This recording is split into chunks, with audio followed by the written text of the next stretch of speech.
Yan po mga ka-idol. Subukan natin pabagsakin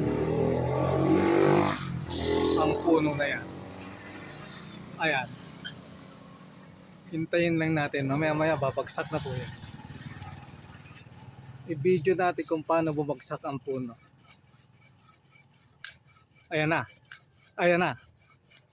Babagsak na yan mga ka-idol. Ayan. Ayan na. Ayan na. Bumagsak na. Bumagsak na. Bumagsak na po. Bumagsak na ang malaking puno. Ayan. Bumagsak na.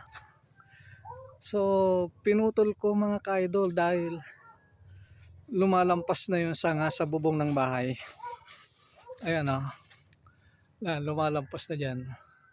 So, inagapan ko ng maputol. Ayan po. Yun lang po. Salamat.